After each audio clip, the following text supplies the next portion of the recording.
Pops and the Rican. Pops and the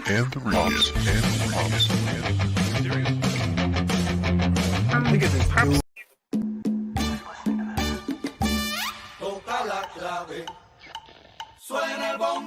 Pops and the Rican. Pops and the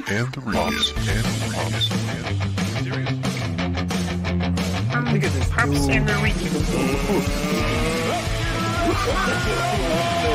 The Pops and the Rican. What's the Pops and the Rican? Look at the top of his head.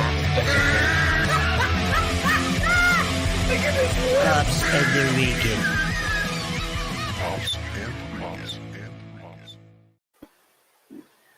What's going on, Pops?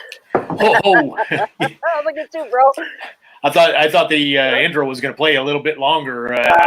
Got you. Kicking back, you know. Getting that Spreckers. At my age, you know, any excitement will just. So we're in for a treat tonight, man. Yeah, man. This is going to be a good one. I like this one that's coming up I'm too. telling you. This is going to be great. You know, this Ian Gutoskie. He is the eternal sharer of wisdom. You know, he's got stuff going on all the time, trying to help other comics and help people in business, and he's one of the cool dudes. I got to go hang out with him. It was about a year ago now. Mm-hmm. I was out in the LA area because I was doing the MS cruise, and went out the day before the cruise, and we were able to get together, have coffee, and so it was really kind of a cool time to connect and hang out. Now I'm trying to figure out, what do I need to do to go back out to LA just to go hang out with Ian for a little bit, because you know he's one of those cool dudes, you know. So so we got that going on, and then it sounds like there's a possibility, you know, that they're talking about after May 1st easing off the brakes a little bit, and I don't know that it'll mean that Gutty's Comedy Club will be opening right away there, because they're gonna. I'm excited, man. Yeah, I hear that too.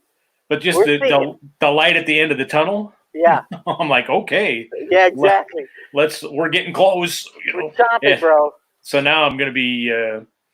I'll be camping right outside the club for about the next 3 weeks. Just, are we open? Are we open yet? Me Are too, we open? bro. You know, I'm already here, so I'm like, I might as well just stay here and wait. Yeah.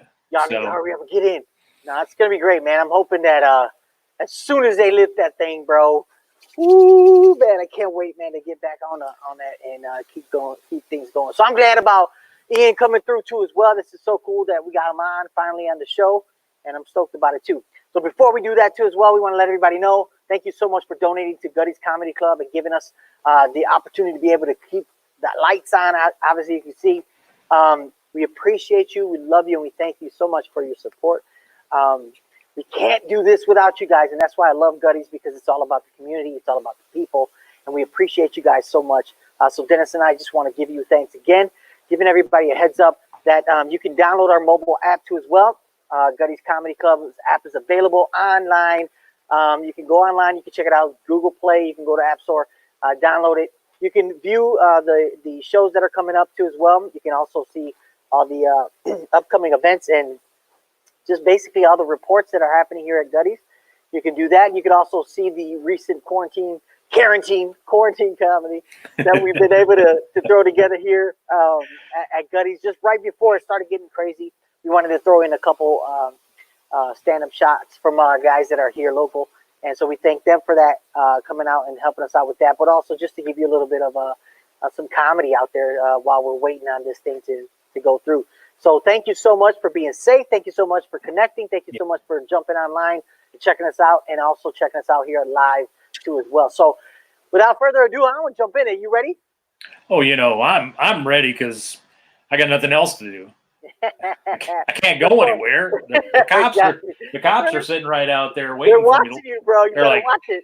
Let's see if the old man tries to sneak out. Okay, stop it.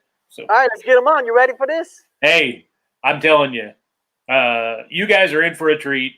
I'm excited to have him here. He's the very funny, the man with the big beard. He's been in quarantine so long. He started out like he started out like clean shaven like a baby's butt, and now he's got this. It's Santa Gutoskie. I mean, What's good, Ian? Man, what's up, man? I just got blown away. So it was like I was watching a real broadcast. I didn't know what happened. Bro. I just flashed. I'm like, all right.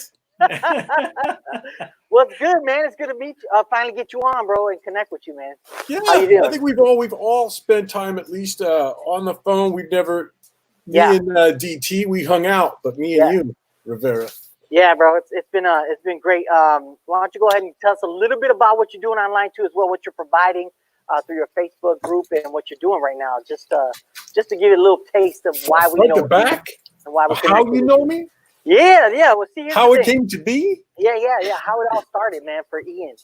That's how we wanna start this off. Is basically not only just talk about. I mean, because it's always going to be the question that we like to lead off with is how'd you get in the game. But we also know that you've been in the game for a minute and you've been teaching and giving us some great education on stand-up comedy. You have this great way of coming up with that writing skill too. So we want to talk about that too. But how did you get in the game?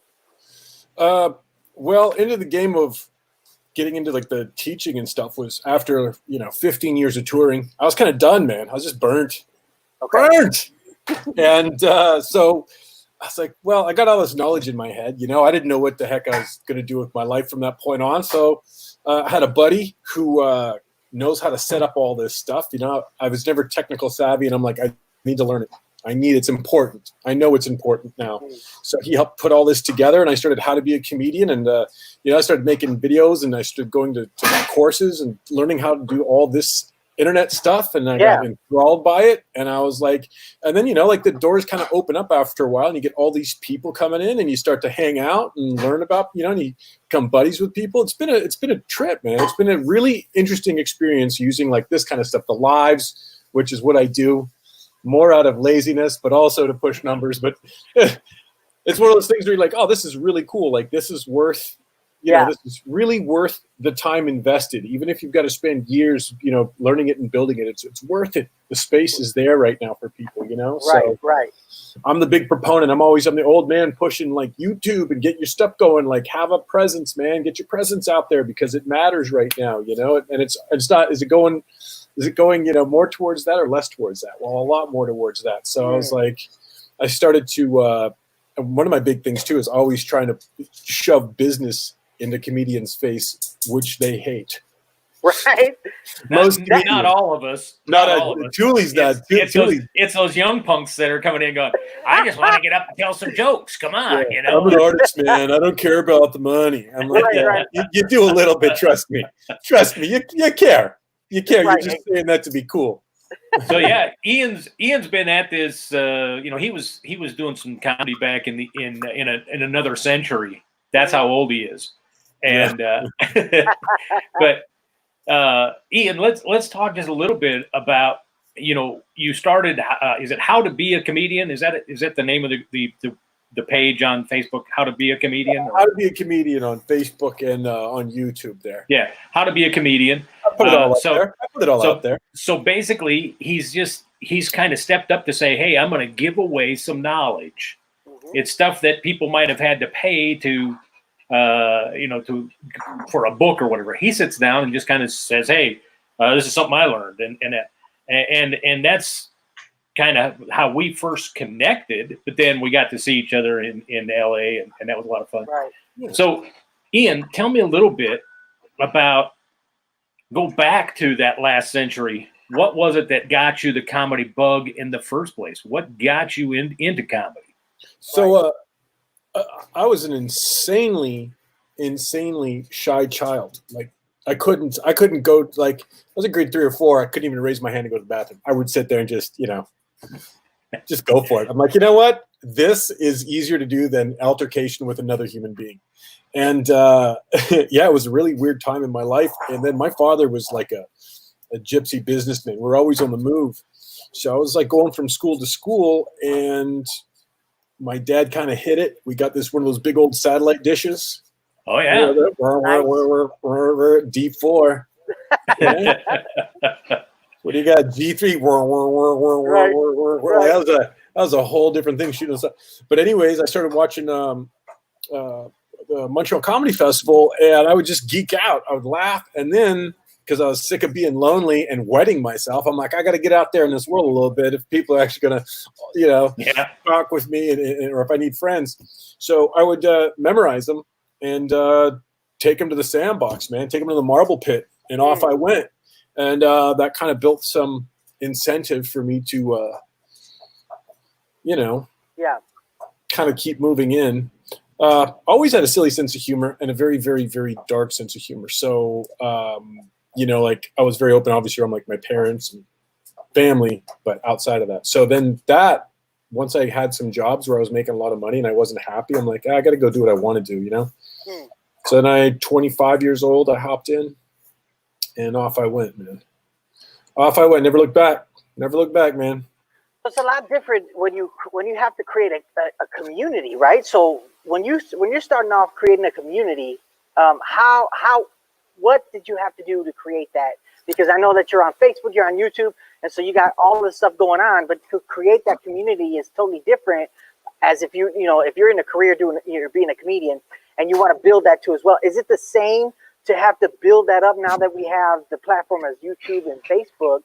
Is it the same, or are there challenges when you have to create that? I think when you're creating, when you're trying to create a base, it's quite simple. It's just it's two formula. It's a two-piece formula. First is always consistency, and the second is benefit. So when I build a group out, I'm always casting a wide net. So it's just all I'm giving is information. I want to build the popper up, right? Okay. And then I want to start sifting through the group a little bit because I don't want the negative thinkers. You know what I mean? Right. Get out of there. I want people that are optimistic about some stuff. Right. Exactly. I can't deal with that. People like, oh, YouTube is just using and I'm just like, out. You suck. Okay. See? You can come back when this place is. I'm going to change your world. Once you stop sucking. You just, I was there. I used to suck real hard. I still suck a little bit. Right. Not as much as I used to. And I'm just like, and I used to suck hard, man, like really, really bad. And I get it.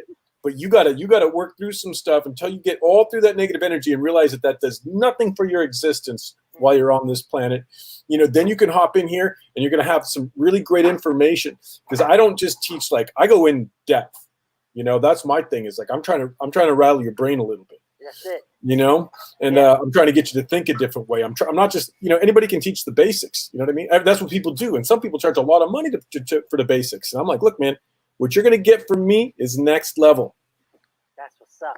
That's why I'm able, when I first started searching to see if I can get a little bit of instruction on how to get my chops back and how to write better.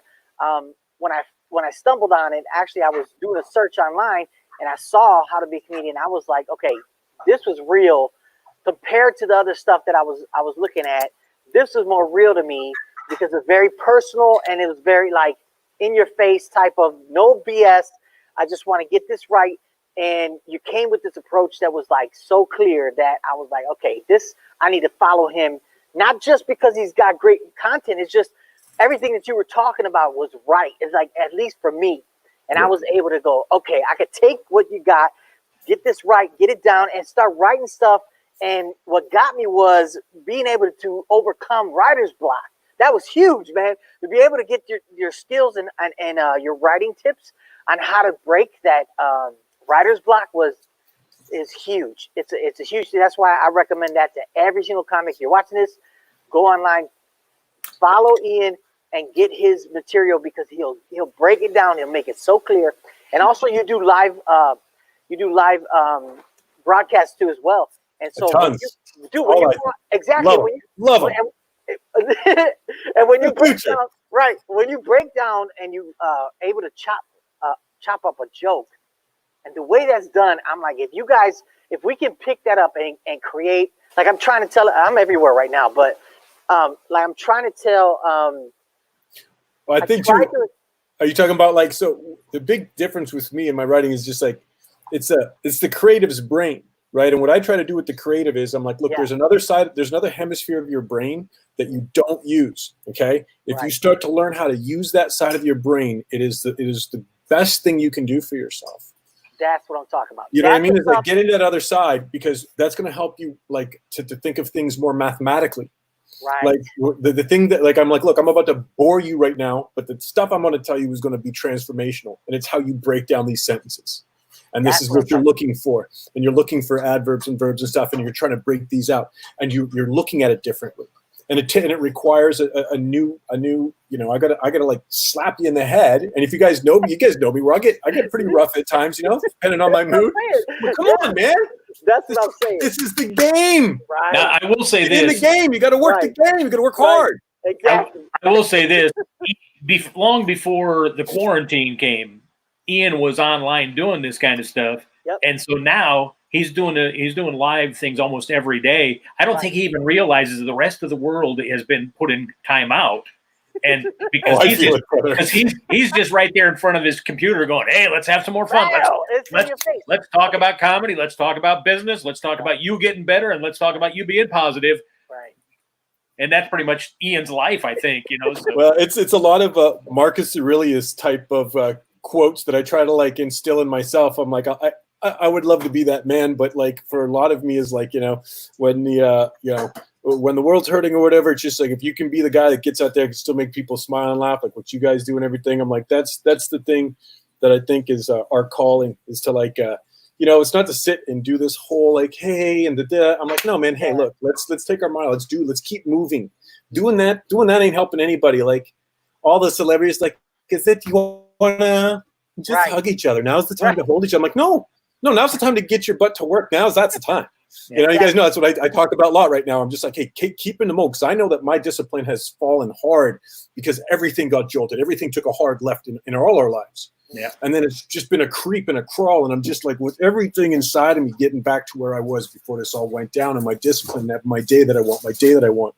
You know, it's just like, and you got to grind, man. You got to grind. And it's like doing the lives and doing all that keeps my system in place too, right? Where I can come on. You'll see me, I'll start to snap a little bit, right? Start come off the rails a little bit, you know, and then try to rethink where I'm just like, all right, guys, like, try this or do this, or like, here's something to do today. And, you know, like, let's just keep I need you guys' brain moving.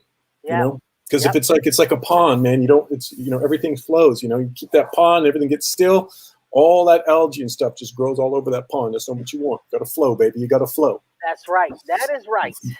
And you know what? One of our followers, Michelle, she just jumped on and she was like, "That's right. Keep moving forward. That's what you got to do. Hey, Michelle. You got to keep pushing forward. You keep moving forward." When I was talking with Dennis about this whole thing, when we got hit hard, it was like, let's be innovative. Let's not just stay here. Let's be innovative. Let's see what we can create. So we came up with the quarantine comedy, you know, to try to get things in, you know, get a couple comics in, or one or two, just to do, you know, obviously practicing the safety stuff. But at the same time, we wanted to be innovative and try to get things rolling, so that way we're not dying off to the side.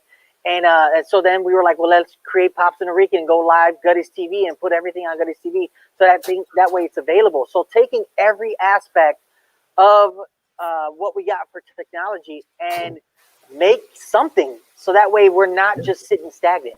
Yeah, and you're growing, you're learning, and you know, especially nowadays where you know, the tech's moving that direction anyways, right? Now it's just got put in hyperdrive. So it's like, if you're like what you guys are doing, there's a lot that are just sitting back and just being like, I don't know, I'm like, wrong answer. It's not a good answer. In times like this, that's the worst answer. The worst answer is just like, I'm gonna wait till this is over. Wrong answer. Right. Yeah. Those are the people. Anybody that's in a business that's thinking like right now, they're gone. They're done. Yep. The guys that are moving forward, guys are sitting there being like, getting innovative and being like, how am I gonna keep this? Do what you have to do. Do what you have to do, because when you make it to the other side, you've learned how to run your game so lean. You know what's happening. You know what's up. And when that flourishing time comes again, man, you know what I mean? It's spilling out your pockets. This is the time. This is the time. It's just like, hey, we're all going back to college right now, gang. So like, grab your pens and pencils. Yep. Because we got to write some. We got to write stuff down. Right. So, you know? Ian, let me ask you this: since this all has happened, you've kind of been rolling out with, I mean, quite a bit of stuff. Talk a little bit about some of the projects that you have in the works right now that have kind of come out. I mean, maybe some of these you were starting to go into, but now because out of necessity, you've kind of jump-started some of those things moving forward. You've got a project, Zeus. That's my baby. That's like it's an infant stage. Not like it's my baby. It's just like it's only this big right now. You know? Right. Which it's cute. It's cute, right? It's got this little Z on it. It's adorable. Right. But what does it do, right? What does it grow into? Yeah. Right. So Zeus for me is always, it's kind of been shifted around. Once again, I'm big on mythology, and Stoicism is like my jam. So, I'm always thinking about that stuff, and just what Zeus kind of stood for was really kind of cool to me. And there's a lot of parallels that I found just kind of like in whatever's inside of me. Yeah. Right. Okay. So then it was like a thing where I'm just like, well, I want to do something with this. And I want to like, my thing is always like, what do I do where I feel fulfilled? Because like when I was younger, made a ton of money, working jobs, and then lived my dream as a comedian. And I'm just like, I don't know what the next step is. What am I doing? A total crisis, by the way. Okay. My early 40s was like, here we go. And it was just one foot in front of the other, man. It was just like, I just got to survive these years. I just have to survive and keep working. And once I started putting discipline in my life, I started seeing things a little differently. And I'm like, okay, this is starting to narrow in on a focus. And then Zeus, after How to Be a Comedian came into play, I always, by the way, thought of How to Be a Comedian as a great place just to like scout talent. Okay. So I was also thinking too, where like my group becomes to a size and with really good comedians where I can reach out. I was thinking back in the day, like management and stuff, where I'm like, hey, I want you to work with one of these guys, or like put these two people together if you're writing on this project, for this, something like that. But the wheels were there. My wheels are always turning about like, my mind's always thinking is like, yeah, but what else can you do with this? Right. So how to Be a Comedian was like, then kind of turned, I had the Zeus thing, and I had, spent money on a design and stuff and I made it into t-shirts and hats, and I'm like, I'm just going to wear it every day. Which I do. Even today, I had my Z on. My hat's around somewhere. So, and then it just kind of like, it's kind of morphed into this project of like, what I've noticed about being a stand-up comedian is that if you're trying to break into the business, there's guards at the gate. And if the guards don't like you, you don't get in. Right. That's it. So for me, I was like, man, if I could find a handful of like really disciplined, like kids just starting out, ones that are like already thinking about the right things, and kind of put them under an umbrella. And so we're going to start creating some shows. We're going to start doing this, right? So I do Zoom meetings. We just had one yesterday where it's like, okay, we're going to start thinking about shows. By the way, I started another business on the side because funding is necessary. So the other business that I've created, I've got a partner in it that, we're going to build that up quickly. He's a brilliant marketer. And like, that's going to fund Zeus for me. So like, I don't need anybody out here. I don't need their money. I don't need their influence. I need nothing from them. Okay. And I don't want nothing from them. You know what I mean? In the sense of like, once I have a relationship where it's like, you see how like Tyler Perry does, where he just shows up with the episodes already done, puts them on the desk and go, I'm just looking for distribution. That's it. I just need you to put this on air. And then we're going to go ahead and split that money up, Playboy. Yeah. And I started thinking about those sort of things where I'm like, I'm always thinking like, how can I unconventionally get to the goal and have it all on my terms?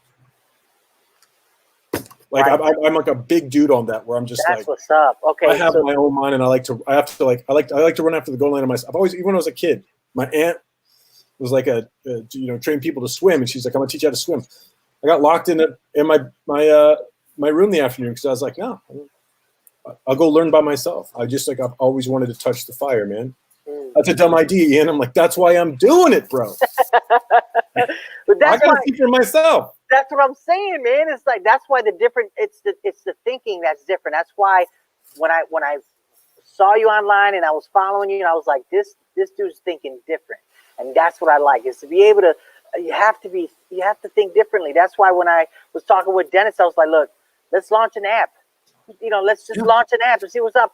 With create an app for the club. Why not? I mean, I mean, you know what I mean? Let's do that. Let's try out different ways to be able to connect and be different. Get creative. And put out great creative. stuff. Yeah, good content is what I'm all about too as well. Yeah, exactly. If it's not going to be great, then I don't want to put it out. And Dennis knows I'm a stickler on that too as well. It's like I just don't want it to be just half. You know, I just want to be able to get everybody what they want, give them quality, and not just in the comedy scene and get you quality comedians, but also just in the brand and in the product that we're making. Because it takes longevity. It takes you longer. People will remember the brand when you do it right, the logo and everything.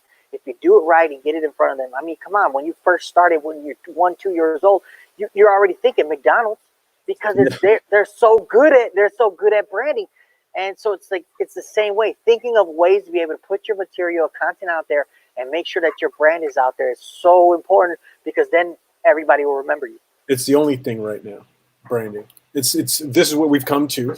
Right. So it's always a thing of like acceptance. There's like a bit of always that thing of like, I don't want to. And I'm just like, look, we playing a game, y'all. We're just playing a game. Right. So it's like, do you want to play the game or not? Because those are kind of your two options. And we live in a society that's designed like this. So you got to either jump in and swim or, you know, you jump out of the thing and life gets a little crazy and a little weird. It's like, you know, jump in it and figure it out and go at it. Right. Go for it. Make it work for yourself. Because there's always like the whole thing is like you just chop away. Like you guys are doing all this new stuff, right?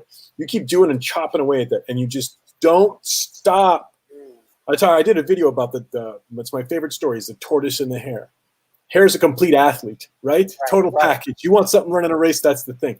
Tortoise, completely worthless thing, right? Takes him 6 days to get through a head of cabbage. That's me. There you go. Where is it? I put it. Boom. And who won the race? The turtle. Why? Consistency. Right. Consistency. That's what that story is about. The story tells you that talent doesn't take you anywhere. Consistency does. Right. Exactly. We all know talented people. We all know tons of talented people. Tons. Right? That guy, what happened? He had so much talent. Correct. Correct. What he didn't have was consistency. He had great talent, and nobody knew where he was. So So let me kind of throw back here a little bit because I want to keep picking some of from your wisdom while you're here with us. You started something here just recently. It was like a 30-day writing challenge. Correct. Changed people's lives. I didn't do that, but people did have a good experience with it. Mm-hmm. So first of all, what kind of spurred you to say, hey, I'm going to challenge a bunch of comedians in their writing? First of all, I mean, I know writing is not one of the things people get up in the morning going, I think I'm going to have some fun. I'm going to write today. But we all need to be writing in order to produce more and more material. Right. So, but what kind of got you started in that thought process? And then tell us a little bit about some of the challenges that you threw out in that writing challenge. Well, I can tell you, like, I spent a lot of time thinking about like what we are, human beings, that is, right? And one of the things that I always loved is that people hate the word struggle, love the word challenge. They're the same damn word. Right. There's no difference. And, I was like, if I put out, hey, who wants to struggle with writing for the next 30 days?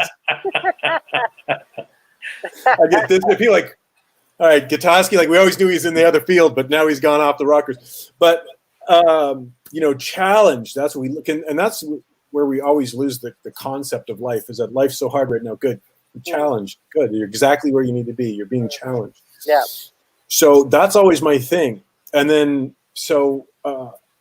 for me, that sparked it was I was just kind of like doing a lot of, at that time, there was a lot of challenges going on online.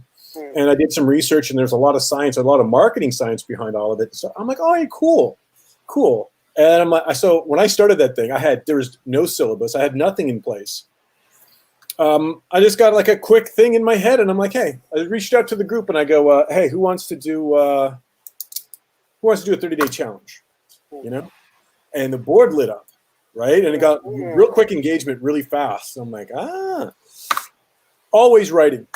So for me, I'm like, all right, cool. What am I going to do? And then I started thinking about my thing with writing too is connection. Connect with your crowd, and then you don't have to worry how funny the middle is or the eps or the guy that you're following or who's in front of you. Learn how to connect with the crowd. You can get away with so much more because they feel like they know you. That's true. Thing. That's a good point. That's a good point.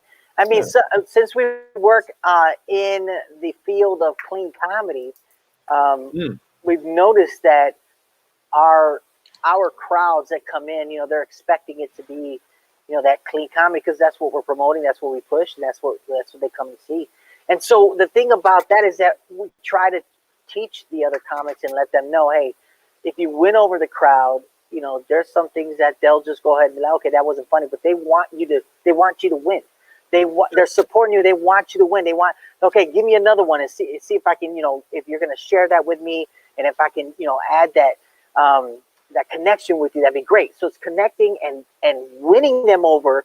But there's a lot of grace that's going on because people that are coming in for a clean show are expecting a clean show, and they want everybody to win because they know that it's a challenge.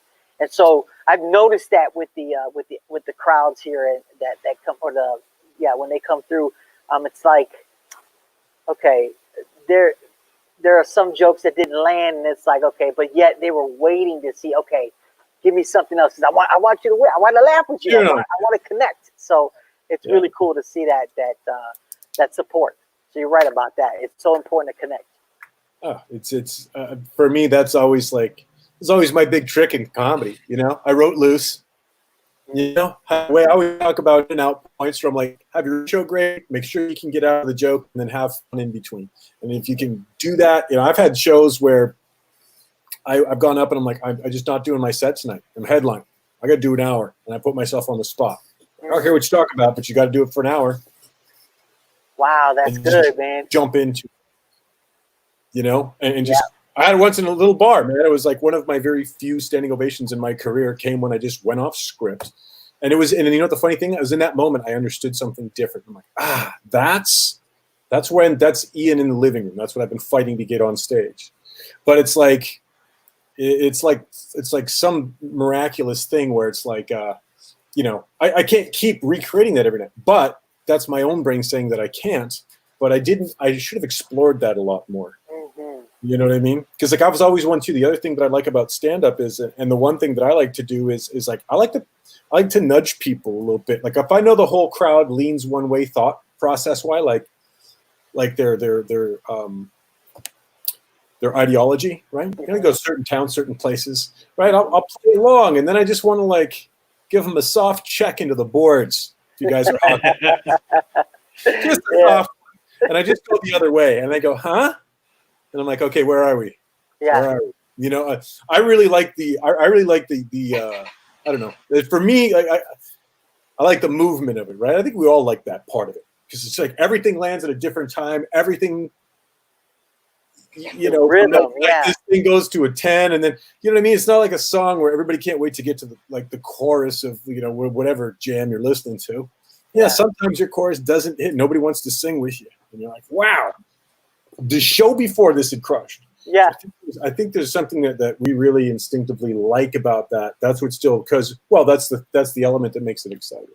I think I've gone off the rails, gentlemen. I don't know. Good. You're good. Well, one of the things that I keep saying to young comics is if you spend a lot of your time writing and honing your material, you get comfortable with it to the point where you don't need to rely on it. It's there. It's good. It's going to kill if you have to use it. But that frees you up then in the moment to really connect with the crowd and just riff in the moment and enjoy it. Yeah. And when you're doing that, I say it to every comic that rolls through the club. I say, get up there and have fun. More as important as it is for you to get up there and be funny, that's one thing. I want you to get up there and have fun because if you're having fun, the crowd's going to have fun, and in the moment, everybody's going to have a great time. So please get up there and have some fun. And if you really do the work in your writing and in your prep, you edit your material and you get it to that place where it's gold, then you're not thinking about, I got to worry about, am I saying this right? Am I doing this right? Mm. It's there if you need to, but you get out of your head, and in the moment, you get to connect with the crowd and just have fun. Correct. Awesome. So what he's saying basically is sweat less or sweat more in practice, bleed less on the battlefield, everybody. Right, exactly. Hey, That's what DT's saying. Awesome. Let me ask, you know what? Somebody asked, Michelle, jump back on. She has a question real quick. I wanted to see if it's basically about this topic too as well. And she's asking, she's saying, can you share a tip on how do you win over or connect with the crowd? One of the tricks that I always used was like, if I was coming on the stage, I know, like I'm really tall too, so like I know what I look like, and I can be a bit menacing looking to certain people. It just kind of depends how you perceive me. You know what I mean? Because I definitely have a Norse god. Yeah, like a lumberjack. But I also have a look where it looks like I'm cranky when I'm actually a very, very happy person. I was thinking more down the lines of Unabomber than lumberjack. There you go. All right. Hey, that works too. You know what I mean? I get it. I got a harsh look. Go down the list. So when I walk on stage, I always like to take the time where I'll sit and I'll just smile at the entire crowd. I might take 5-6 seconds to do it. You know, just kind of count yourself what that is, you know. And I'm always looking for reaction.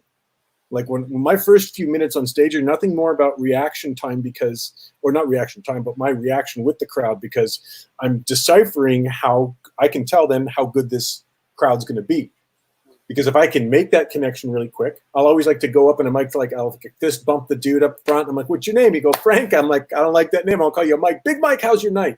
Now, you know, that might get a little chuckle, right? It's just a test. It's a barometer to see where the crowd's at. And I'm like, okay, they like me a little bit, good, right? And I might go and say hi to somebody else, right? And ask a question: "How you doing tonight? What's going down?" Which is just and it doesn't have to. And the whole thing for young comedians always have an issue with is that they think, "Oh, I got to be funny." I'm like, you go into the crowd, don't worry about it. You ask questions. They don't go anywhere. It's no big deal. They'll probably say something funnier than you will, anyways, right? When you're first starting out, right? It's like, so a lot of it's just like, allow yourself to be in the moment and show who you are. A lot of comedians are kind of scared of that first. Especially when they're first starting out, they usually wear the skin of another comedian, not their voice or anything, but you'll see a lot of similar movements from young comics. I know who's influencing that, which is fine. That's what art is. Mm-hmm. You know what I'm saying? So, yeah. But I think the more that you shine through yourself of who and what you are, you know, I'm like really mischievous. Okay. I was like, I think of myself like a billy goat. You know what I mean? Like one of those kids. Like when I get on stage, I kind of like, I'll move around and just kind of like, hey, I like that. I stick and I move, gang. Okay, you're gonna like me sometimes. You might not like me so much, but like we're all gonna get along. Like I'm trying to convey who I am to the crowd right out of the gate, just like through my body language, right? Which is whatever the statistic is. It's 80%, whatever it is. That's sure. But for me, it's that, and I want to touch the crowd, right?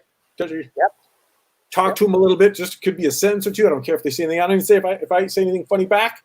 And there's my barometer. I'm like, okay, I got 15 minutes of work tonight. Yeah, we're gonna get on my side. I might have to shorten some bits down and get after them a little quicker. Try to chew through some material a little quicker and see if I can get them going a little faster. You know, a little light. Yep. And I think, you know, once again, I don't think you see that too much being taught either. Is that sort of thing of the thinking of what happens, where you get like. Well, Dennis knows better than anybody. Where you get like, if you get a young cat that's like super fast, like bap, bap, bap, bap, bap, bap, right? He's just like boom, boom, with jokes. I'm like, Playboy, you can't do that for an hour. You're gonna destroy the crowd's gonna be laughed out, and they're gonna not like you by the end of the show. You have to learn pacing, and then you get guys that just can never really catch up to it. They get addicted to the laughter. I have a real good friend addicted to the laughter. I'm like, man, you gotta just look, man. There's times like. When I'm sure, Dennis, you've experienced it, you get like MC and the middle both annihilate the place. And I'm like, okay. And you already know in your heart, the way you're feeling it, okay, they're not going to last 45. Right. So what do I got to do? I got to come in, hit them hard for the first 5, 10, and then I'm going to bring this whole thing down. I got to bring the energy down. It's already at 10. I'm going to bring it down to 4, and I'm going to just leave what's in the tank to get me to my last 10 minutes. Nice. And I leave that thing, and I'm in second gear. Everybody's having a good time. Nobody's going crazy. Nobody's losing their mind. They're like, oh, this guy's good enough. and then you come back at them in the last 10 and get them back to where they with the last little bit they got. And like those are all the things I spent a lot of time talking about this. We're just like, look, like nobody's ever going to tell you this. So it's like this is the stuff that you have to like, even if you're first starting out in comedy, like write this stuff down. Right. Yeah. People get it thing too. They're just like, oh, but that's far. No, write it down so it's quicker there, so it would come to you faster. Yeah. Yeah, people don't seem to understand that a crowd can suffer from laughter fatigue. Big time. And once they do, it's over.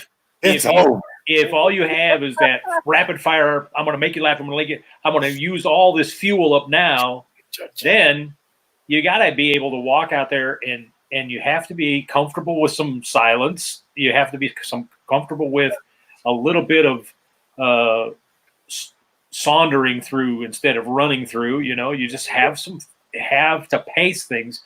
But there's so many times when you get new comics in particular. They're just like, oh, I got to get it to laugh. Because they keep hearing from some of these guys out there. You have to have so many laughs per minute. Oh, the LPM argument. And if you're going to get those laughs per minute, you got to do it all the way from the beginning of the show to the end of the show. But the crowd doesn't want that for the entire show because they'll hit that laughter fatigue mark and they'll be like, I want to take a little break. I'm going to sit over here now. Well, I think the other thing too that the crazy thing about comedy is like I always like to compare it to like music. You know what I mean? Because it's one of those things where I'm like, look, the guy's always playing like after 10 years, nobody wants to hear that anymore. Right. They want to hear it, right? They want to hear a different beat. Switch it up. So just like for the past 25 years of this business, it's been taught the same damn way by the same people, the same guard, which whatever. I got nothing to say about how they do it, how they make their money. But for me, I'm like, look, man, things are changing, man. And I'm like, here's some different ways that you can learn how to write and get your stuff out there so that it's, you can present more. Like that whole thing is like a thing it's designed to help you get your voice out. Like, hey, this is going to help you get more to who you are instead of telling somebody saying like, so my horse died last night, Right. Yeah, and then you tell the punchline or whatever, which it's important to learn that stuff. But I think now more than ever, it's like comedy has been kind of a dinosaur where it's just like, come on, man. Like, It's not the same anymore, guys. It's not the same anymore. I've watched this thing change fundamentally 3 times in my career. Right. And there comes a place where you have to pay attention to what is happening on the global spectrum, but you also have to be able to get a feel for the crowd that you're standing in front of. Right. Because I love to talk about the musicality of comedy because there are some crowds that, they want the hard rock. And then you got some crowds that they want a little bit of country and a little bit of rock and roll. And then you got the Baroque period, so you got to know your crowd. And if you're not paying attention, you're not going to give them what they want. And they'll be like, oh, that was a fun night, but I don't ever want to see them again. Right. No reason to see that. Instead of, man, that was great. I wonder if he can do a little bit of polka, So have some fun and use the music of the moment, Right. I feel you. What else, guys? So what else you want to chat about? What are we talking? What's coming up on the future for Ian Gutoskie? I'll tell you this. What's next? Look, I'll put this is the thing that's going to fund everything. Can you read that? Yep. Hem healer. It's a hemorrhoid pill. Okay. Well. Okay. This is my like formula. This is my formula. And I'm one of those cats too, where I'm just like, I got a part. I'm like, we'll do funny commercials. I'll be the face of this. Nobody ever wants to put their face on this sort of stuff. I'll do it. I don't care what it takes to get to the finish line for me. I'll do it. You want to laugh at me? That's fine. Hustle. That's it. I find my own. I got my. I live my life on my terms. That's what I truly care about. Really what I truly. When I wake up every day, that's why I try to have a happy, optimistic thing. But this is like against every. What's happening right now is against every single principle I live by. moving freely about my merry way and making my money however I feel like it, and and being able to go out and do all this. So this is actually, like I do my best to keep hustling, but it's like that sort of thing is the thing that's going to fund the thing that I really want to do, which is like zoos, right?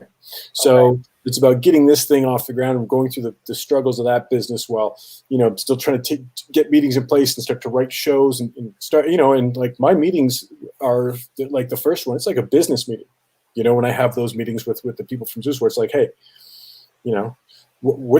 how can we rig the algorithm on YouTube? What do we need to write about? What do we need to write about? What does the sketch have to look like? Who's got to be in? What's going to happen so that this thing can bounce?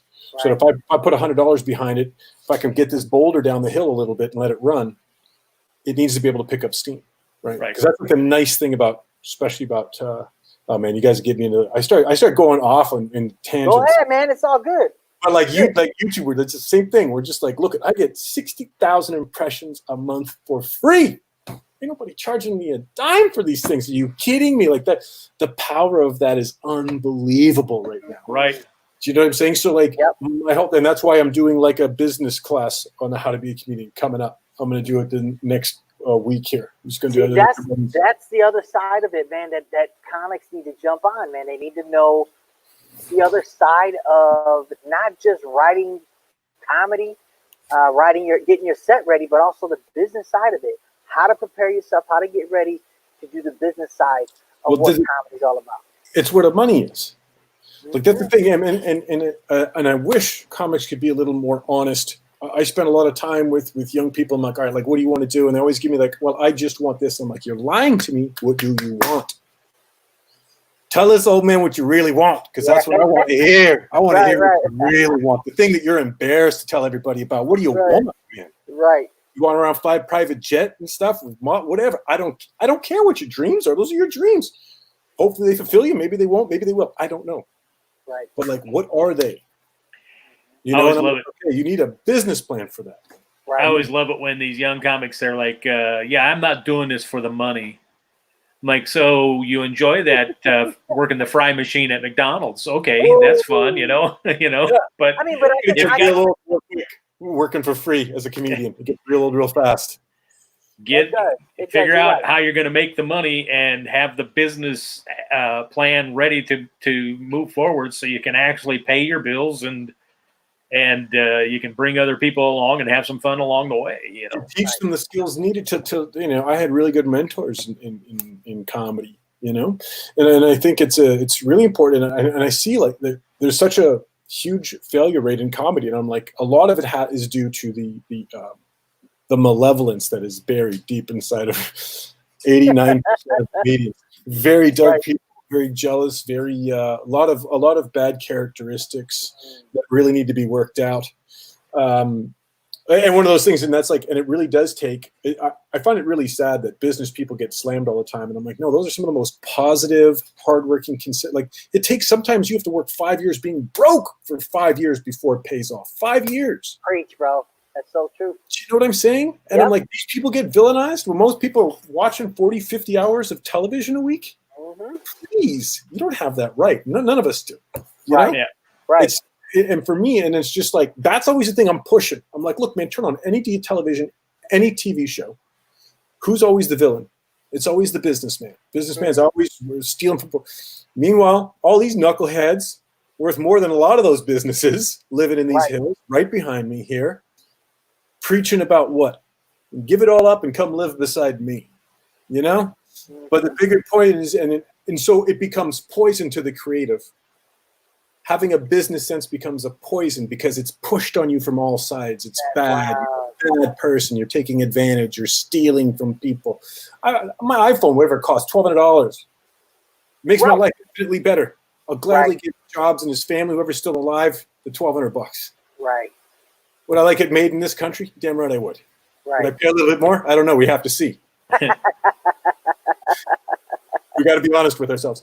No, but the bigger point is just like, so like I kind of become, to a lot of comedians, a bit of a, they don't, a lot of people come in and jump right back out because it's just like the message they want to hear. And I'm like, if you're not willing to hear this message, you will never be successful in comedy. I promise you, because these are just like, nature runs by laws, right? Right. We can't jump up and fly. There's a lot of things we can. There's a lot of things we can do. Right? Your career works on the exact same principles where it's just like you just got to show up and work. Some days you're not going to feel like it. Just put a little bit of effort in, man. But if every day you're pushing at that thing, it works. So the hustle. So it's like that's why I like the business stuff. The problem is, it's like, you know, who wants to learn how to write for free? Right. Who wants to learn how to book themselves and make money? Own a house and drive a car, making people laugh, which is no easy task. Not many comics out there can do that. And I'll say, here's the principles for that. I've used Dennis as an example now. He's run stuff in his career where it's like, okay, here's how it is, man. Like, you guys want this, or do you? And here's the question you really got to ask: or do you really want it? Do you really want it? That's a question I don't think enough people ask themselves about their dreams, about what they're going after. I'm like, do you know where this can end up? Right. Is that what you want? Right. Because this goes in this thing here. The needle on comedy goes from heroin addict, right, smoking meth in a trailer, to it's real, man. That's real. Yeah. Or buying a 6-pack of helicopters at wherever rich people's Costco looks like. Wherever the billionaires go to buy their 6-pack of yachts. But it's like, so it's like, that's the barometer in stand-up comedy. And if you go in without a business sense, if you go in without goals, that's what killed me out here. It's what killed me out here. It's why I wasted 6 years of my life. I didn't waste anything, but 6 years of my life. I came out here. I'm like, X marks the spot. What am I going to do? Right. When I get here, I don't like the industry. I don't like how people treat each other. It's just like, ugh. But everybody's like, no, but it's like, have you met him? Oh, God, he's so great. Isn't he wonderful? Right. Like, he's tremendous. I'm like, I saw him hanging around the swing set. They're like, no, he's not that. But the point is, sorry, I forgot it's a friendly show. But, but there's like, I haven't swore once. I'm pretty happy with it. You're doing great, bro. I appreciate that, man. Thank you. I've been working hard on that for months. I really have. Good, man. It's good. It's really good. You're good. Good. You know what I mean? So there's all that where I'm like, I can't. This isn't me. Like, I don't fit into this world. I can't fit into this world. The game's not the right game. Right. I like my game. Like, meaning I like running my own life. Right. I don't want anybody, because I'll tell you the other thing too. You make it out here, let's say, right, and you're kind of in a good spot. You're doing okay, but your manager, right, that's supposed to care and love for you, right? He's got 4 Lamborghinis and 3 yachts, and his payments due. You might be going to Alaska for $4,000. You're going to take a big crack at that because he's got to pay, the lease payment on a Lamborghini. Like, it's that thing of just like, how much do you want to trust other people with your existence?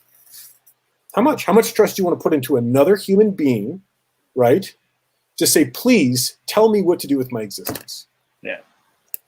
I look for people. I look for people all the time to help me. I'm looking for constant information, knowledge. Hey, I need to know more about this. Tell me more about this. What can I do here? Hey, I need some help here. And then not being afraid to ask. That's a big thing. We don't like asking. And once again, it's like, these are the principles. If anybody's taken my business class where I talk a lot about that, even, I'm like, look, man, ask, work for the no. There's nothing worse than being on the fence with anybody, right? Like, if ever when you're younger, maybe chasing a girl or whatever, or a girl might be chasing a guy, depending on who's out there listening, and they kind of talk to you, they tell you how much they like you, and then you don't hear from them for 2 weeks. They call you back up and everything's good. It's the worst feeling in the world, not knowing where you stand, right? And that's one of my principles in business, just like, learn to know where you stand. Work for the yes, work for the no. Until you get one of those answers, you hammer. You get a no, good. You've got an opportunity right there to learn. And this is like one of the best pieces of advice that I give about the word no, which is, right there, when you get a no, that is the exact greatest moment in your life. That's where the money is. That's where the money is. That's where you're going to make more money, is by listening to the no's. Because when somebody says no to you, no, I'm not going to let you headline here. No, you're not right for this show for Comedy Central. You can go, all right, cool, I understand. Hey, can you tell me why you said no? Like, just give me an honest answer. Like, I'm cool with it. And this is the other thing why I tell comics, and especially I'm trying to get you into the other side of your brain so that you're not an emotional mess. Yeah. Oh my God, I'm not good enough. Get out of there. Who cares? Oh, you're not good enough. Think about that later. You're crying, eating ice cream at home. For now, where you need to be is in the other side of your brain going, okay, good. Why did you say no? And they go, all right, the tape you sent sucked, right? I couldn't hear anything on the tape. All right, your headshots look like you were 12 when you got them. They look like garbage, right? And they start hammering you. It's like, well, thank you. Now you go back, because most people hear that no one being like, huh, that guy sucks, whatever, right? He's so mean. He's such a meanie. I don't like him. And then you're like, then you go, hey, okay, cool. So now you got information and you can reply. And the worst thing that's going to happen is you get more yeses. That's the worst thing that's going to happen. Every time you get a no, hey, man, I just don't like the look. I've had guys just straight up. I'm like, hey, I'll tell you straight. A guy told me straight up. It was in the South, like Arkansas or something. His name was Jeff. Come to find out later, he's going through a divorce, right? When I was trying to get booked. But he was real honest with it. I'm like, hey, Jack, headline. And he's just like, no, man, no, I can't use you. He goes, I'm all booked up. And I go, can we just be honest? I go, why did you say no to me? And he goes, I'll be honest with you, Ian, I didn't think you're funny. And he goes, realistically, he goes, I'm not even sure if I'd use you as an MC. Wow. What a slap. There it is. What a fun. And it was fun. He was, and I was just like, wow. But I knew right there, I'm like, first of all, this ain't my guy. And I know right then and there, right? Because if he goes, oh, I'm just booked up for the year. What are you doing with that information? Oh, I'll try again next year. No. This guy doesn't. I might look like I said, it was getting through. I might look like the guy that his wife was having I don't know. You know what I mean? Maybe that's the thing. He's just anybody with a bald. Somebody screwed him over. A bald guy screwed him over, right? Yep. Somebody's family drank a bottle of Mr. Clean, and anybody with a bald head is out to kill somebody. I don't know, but I know to stop. Yeah. Because I know why I got the no, and I know that there's no way to fix the no, and you got to be okay with that. What do you think about like Doc Kennedy? He just posted this question. He just posted this comment asking why is key. It's like he does that when he books as well. So if they say no, you ask why, and it gives it just a whole new avenue or at least a lane to be able to work with in negotiating. Yeah, Doc, it's great. Here we go. He's got more. This guy's more optimistic than I am. That's all good, man. That's what I'm saying. It's like you got to ask that question. It's all information. It's all knowledge and information. That's the key. I think that was the key there is you can't be real surprised or look shocked when you. So why did you book me again? I'm kind of wondering, why did you book me? Oh, you said yes. Yeah. Wait a minute. Yeah. Hold on. I'm not used to hearing that word. I gotta find my pen. I know it's here. Hold on. That's good. And another question too, as well, Ian, because you're so full of. Man, I'm telling you, every time you go in, I like to sit back and just listen because you're throwing so many nuggets, man, and you got to hold on to those things. So I'm like, there was a question asked too as well. Do you have any books out instead of just tutorials on YouTube or Facebook? Do you have any books? Yeah, I got a book. Anybody that wants to hit me up with a book, if you just like go to my my YouTube or the Facebook group there and just message me. Okay. And I'll send you a link. I'll send you a link for the book. It's an introduction. It's nice. It's a short read. When I wrote the book, I mean, it took me a year and a half to write the damn thing, and it's only 45 pages long, I think. Mm-hmm. But it was weird because I went long format, and then I'm like, you know what? I really hate about books. There's like certain books. I got this book once on quantum physics. It's boring, hard thing I've ever read in my life. Right. Because it's like a nerd trying to talk like a human being, and it doesn't, and I think, all right, there's how many syllables as in every single word. Right, exactly. But the book was like, it was like this. It's a 400. I mean, I'll be honest with you, I didn't finish the book. But more importantly, is that what you'll find is it's just like the first chapter and the last chapter. If you just read those two things in a book, you get the gist of it. You'll understand most of what happened. Right? Everything else is just filler. So I was thinking about that when I was writing the book. I scrapped everything, and I'm like, no. And once again, it's entrenched in my philosophy. Now, I was a lot less hashed out back then. I wrote this book, I don't know, 7-8 years ago. And I've changed a lot in those 8 years. But I was like, I just want something like Cliff Notes. You know what I mean? Here's about writing. Here's what you do with merchandising. So a lot of stuff I should probably go back and update it. But here's how you get booked. Here's how you always get. I have a great trick for how to always get somebody to open your email, man. I get anybody. I get the President of the United States open my email. Yeah. You know, it's about being inventive, man. That's the thing. It's just like you're creative, be creative. Like I think it too is like where a lot of comedians they get scared of the business end. I'm like, there's lots of creativity there too. That's actually like I get super crazy excited about business because like it's really is like it's a creative thing because you guys know when you own something, when you're a business owner, you got anything going on business.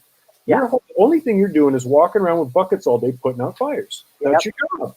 And if you put out enough fires, right, you get a big reward at the end. Right. You just got to keep showing up every day and fighting fires. Now, how many people in this country working businesses wake up every day, just know what they got and strap it up doing 7 days a week, just being like, just keep plowing, man, just keep pushing. You know, just like trying to instill that into comedians. I'm like, this ain't a job where you just get to sit around. Man. Like you do. Right. But if you, right, that's true. You get a lot of downtime, especially when you're on the road. You guys know that. So it's like, you know, I'm like, you can be doing so much more. It doesn't take much. That's always my thing too. I tell just to be successful doesn't take as much as you think. You put an hour writing in 7 days a week. What's that? Who cares? You know, you put an hour into the career element of it. Hey, but what's my website look like? What's my presence? My website must be new. I'm not sure if people are. You know, it's like, hey, my Facebook's up on the Twitter's up. Like, I'm putting out everything. I don't think everybody needs to be everywhere, but like you should definitely be in 2 places in Anchor, and just drive them. You know, if something comes along that looks good, like I always get suspect, you know, like TikTok and stuff starts jumping in, and I'm just like, I'm happy in my element. Right. That's not my element. And it's the other thing, comedians, when you guys get into that, it's just like it's got to be what you like. If you like making TikTok videos and stay in TikTok, drive it. I'm not sure if TikTok's going to be here in 2 years, but look, who knows? Right. It's growing just like Snapchat was at the time too, as well. Snapchat was growing. Yeah. I mean, it's still out and it's still doing its thing, but if that is your platform, you got to take advantage of it as much as you can. Well, right now, it's like super. I'm gonna tell you, like YouTube, their algorithm keeps changing. Look at how they're monetizing, demonetizing people. They're moving and pushing, and they're trying to figure it all out. Yeah. That's what they're doing. And as they're doing it all, what they do know is they got 300 hours of material being dumped on every minute. And I'm telling you, that's still not that bad. There's still tons of room in YouTube. I don't ever want to like. I never like to freak anybody out because I'm like, yeah, there's still plenty of room to grow on YouTube. But what the cautionary tale is that you don't want to jump into YouTube because you're waiting for the right time, and then it costs $30 a month, and you can only post 1 video a week for the first 3 months of your account. And there's no more free impressions. Or it gets lost in the algorithm. It all changes. We've got to remember, like, you got guys like Google. Google runs YouTube, and they're total dorks. They're technical. They're engineers. They're stiff. They're analytics. You know, that's what they like. They like algorithms. Numbers. Yeah, they're all numbers. I get it. Because I work with in the same thing when I'm more of a designer. I'm all about the aesthetics. I'm all about the UI user experience. Yeah, user but experience. Then when I'm dealing with developers, it's like, oh wait, let me know how many pixels I need to put this here, and I don't know if they have to know the structure and they have to know the numbers. Like I'll say, no, just slap a logo on it, make it red, make it awesome, and they're like, no, slow down. We need to know how awesome. Big this has to be. And so when you know how that works, then it's like, okay, cool. So then I took the reins. I was like, well, then I'm going to be a developer, so I know what I'm doing as a designer. So I got to understand how it works as a developer. So that way, if I need to make something and make sure that it's done right, then when I design, I have that in mind and I'm able to jump on it. So I took on that initiative of saying, okay, well then, I may not know PHP to the T, but I know enough to where, okay, this has to be at a certain structure in order for me to design it so that it's successful. And it's again, going with an understanding, take advantage of everything, exploit as much as you can, because that way, when you're out there and you're pushing, people see you all over the place. Like if you take advantage of Hootsuite, or if you take advantage of, what's the other one that I use too as well? Throw out for you? Yeah, so like that way, all my social media across the board is getting hit, and everybody can see it everywhere. So then they're like, well, how do you do this? And how? Well, I get on there and I'm able to get everything designed, and then I'm pushing it to as many platforms that we're comfortable with. And our demographic is mainly Facebook and YouTube, and also Twitter And so it's like I'm using, Instagram. So Instagram is like, those are our main people that are hitting. So then I'm used to that, and I design based on that. And I go from my phone to my computer, and I'm able to exploit as much as I can to put that brand out. So you have to take advantage of every single option that will basically benefit your brand, whether you're a comic or not. There's so many apps out there that you could create posters for yourself, that you can create your brand and right off your phone. So if you're savvy enough, which you should be, as a comedian, at least take some time to learn what it is to have typography correct. But other than that, man, it's sky's the limit. All that stuff, man, that stuff's crazy important. Crazy important. Marketing and all that, man, it's just, if I could go back to 25, look, I'd be dead. I know that for certain. If I ever grew up famous as a comedian, it just wouldn't work well for the demons that I have buried deep inside me, and just like my overall health would deteriorate quickly. But it's better that I just kind of like go find my thing and just hustle away at it, work hard at it. Yeah. But taking that person and plugging him in with what my knowledge now. I mean, obviously anybody could go back and be like, man, he's just being such a different area, different place. But you're also got to be watching, because you become beholden to these things too. Because you blow up in social media and stuff, you're a slave to it. And trust me, I got friends that got one friend 700,000, another one million plus subs. I mean, that's it. It's easy. Like they got literally 2 hours of work to do, and it's like it's watching pain, it's watching torture for 2 hours. Here we go, and then it's like the edit, and then here we go, and the upload. Yeah. And you're just watching them being like, is this my life? Because like the whole thing too is it's like sitcoms ran for 10 years. How long? Nobody talks about this. What's the lifespan of a Logan Paul? What's the lifespan? What is it? Because like it all transfers over, and it's also it culturally, if you're a certain type of act, whether it's comedy or in a movie or film, right?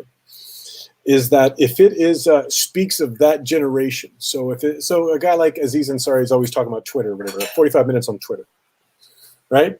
Well, that you can't keep that. It fades away, and people, until 40 years later, anybody wants to come see that old act again.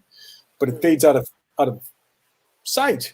So however long PewDiePie's been around, like when does PewDiePie, is he like 50 being like, what's up? I'm playing video games. Exactly.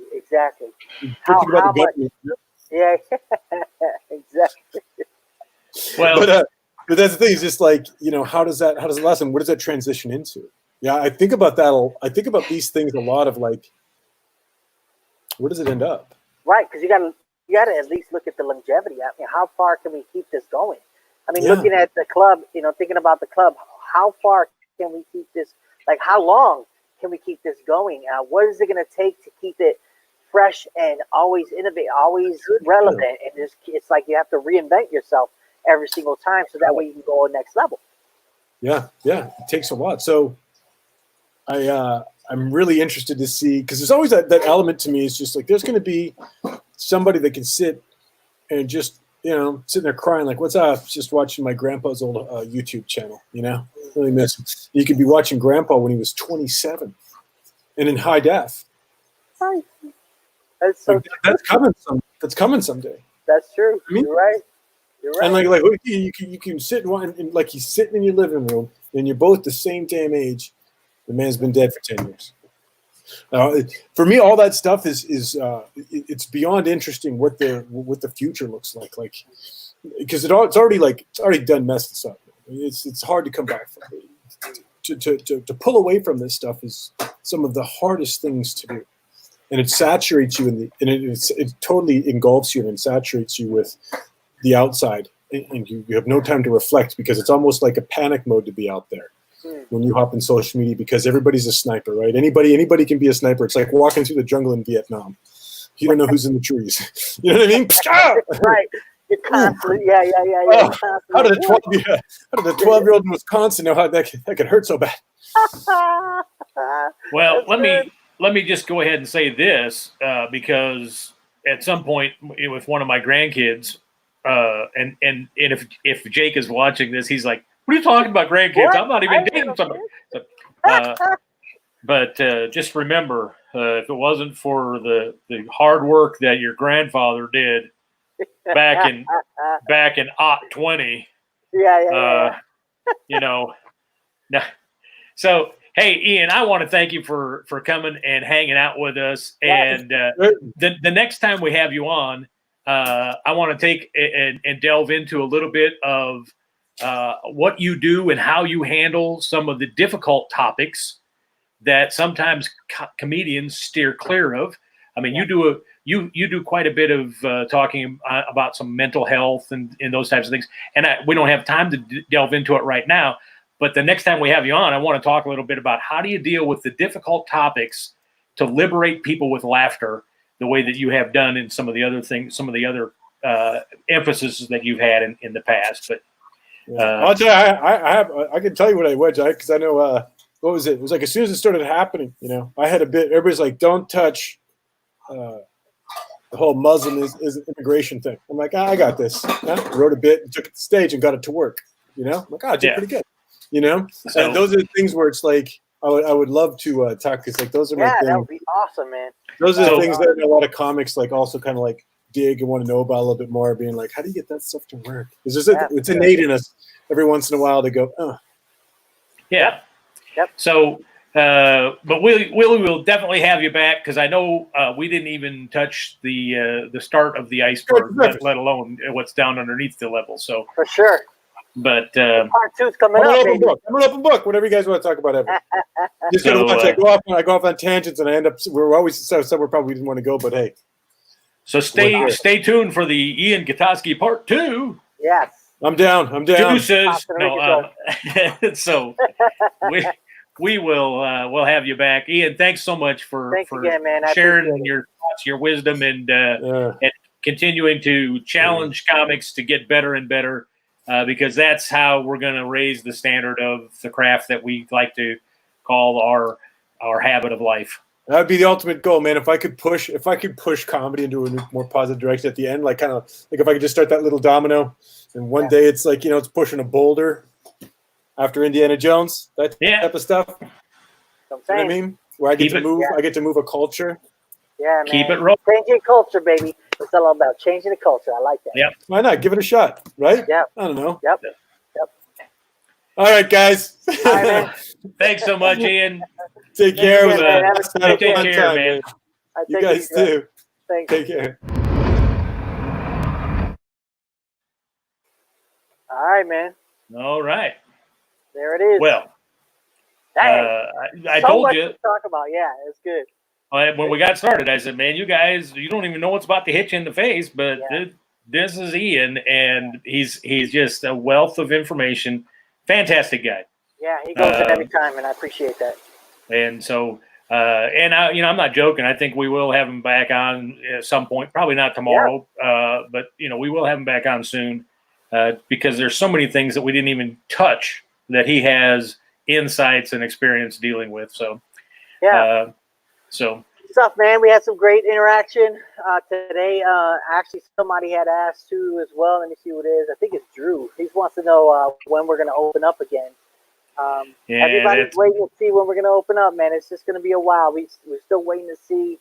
I know that they're talking about phases and all this stuff. I haven't really jumped in on what's it going to be and what's it going to look like, but definitely we'll keep everybody posted and let everybody know once we're ready to start rocking out. It's definitely going to be on.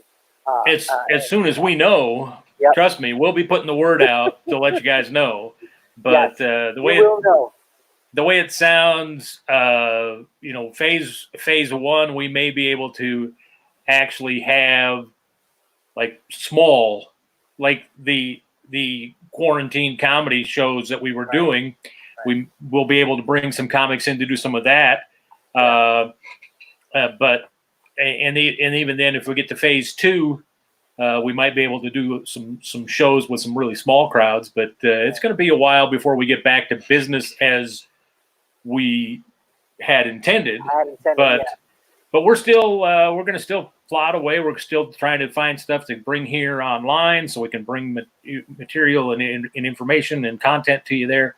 So just keep watching here at GuttiesTV.com and or Gutties TV at YouTube, I guess it is.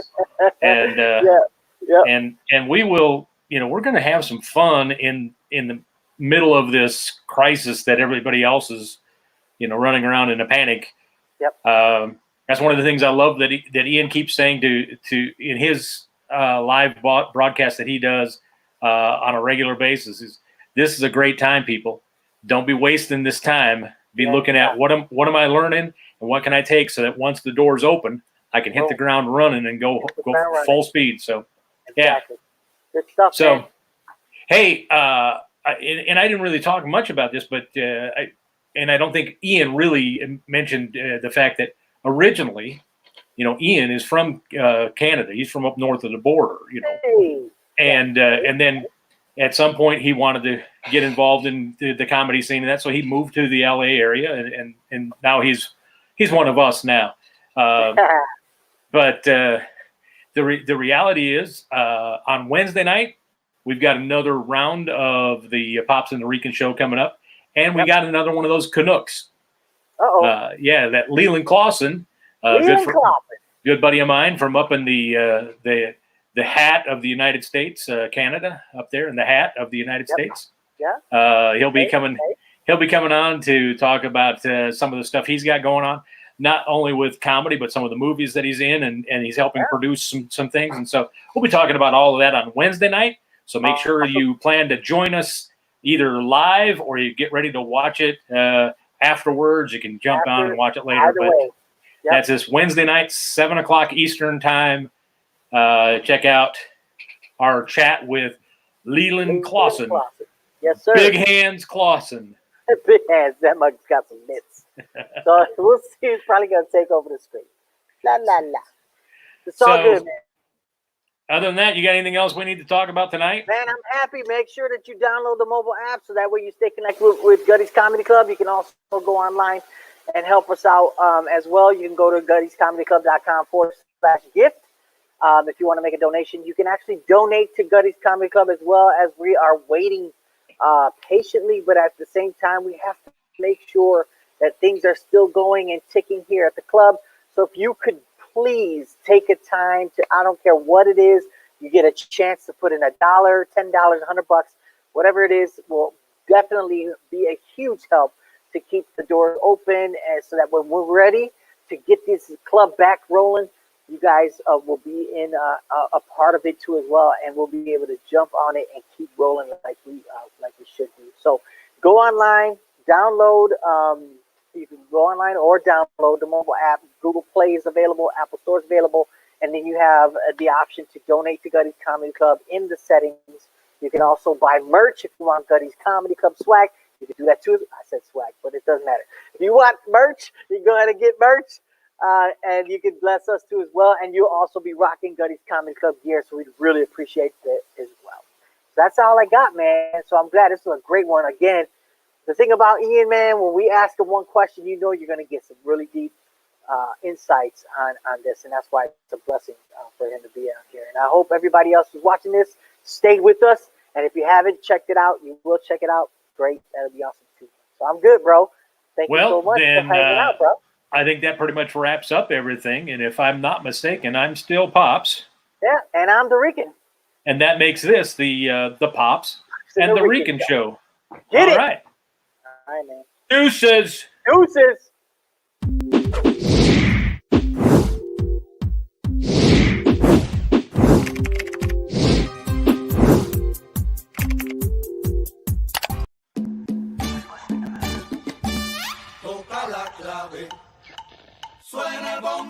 Pops and the Rican. Pops and the Rican.